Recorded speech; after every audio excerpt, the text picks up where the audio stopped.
আজি বিলাসীপাৰাত আমি 18,000 মহিলাৰ মাজত মহিলা উদ্যমিতা অভিযানৰ পুঁজি বিতৰণ কৰিলোঁ আৰু মহিলাসকল যথেষ্ট উৎসাহিত, সকলোৱে আনন্দ পাইছে।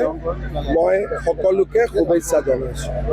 স্যাৰ, বাংলাদেশৰ নেতৃত্ব ইতিমধ্যে অসমক ৰক্তাক্ত কৰা যি ব্লু প্ৰিণ্ট তৈয়াৰ কৰিছে, কেইবাজনো আটক হৈছে।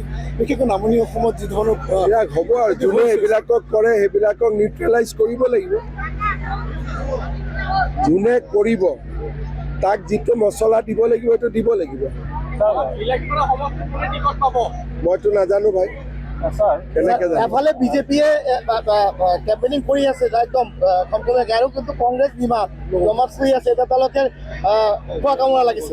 কংগ্ৰেছৰ ওপৰতো মই ক'ব নোৱাৰোঁ, কিন্তু বিজেপিয়ে ইলেকশ্যনক চিৰিয়াছলি লয় আৰু আমি যিমান পাৰোঁ সকলোৱে মিলি কষ্ট কৰি আছে।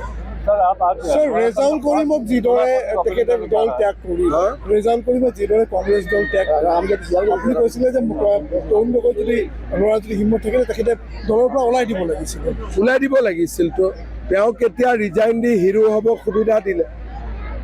তেওঁক এক্সপেল কৰিব লাগিছিল, নহ'লে কথাখিনি কওঁতে মঞ্চতে তেওঁক ক'ব লাগিছিল যে তোমাৰ জেগা কংগ্ৰেছত নাই। কিন্তু এইটো নকৰিলে। নকৰাৰ কাৰণে এতিয়া ইমান বেয়া কথা কোৱা মানুহজনে আকৌ সম্বৰ্ধনা লৈ আছে। তাৰমানে গৌৰৱ গগৈয়ে তেওঁক হিৰো হোৱাৰ এটা সুযোগ দিলে। স্যাৰ, আজি আপোনালোকৰ আৰু এটা ভাল প্ৰজেক্ট আছে, চ'লাৰ যিটো প্ৰজেক্ট। আজি আমাৰ ইয়াতে চ'লাৰ পাৱাৰ প্ৰজেক্ট এটা ইনগ্ৰেট হ'ব আৰু প্ৰায় 70 মেগাৱাটছতকৈ ওপৰ হ'ব। অসমৰ কাৰণে এটা ডাঙৰ প্ৰকল্প।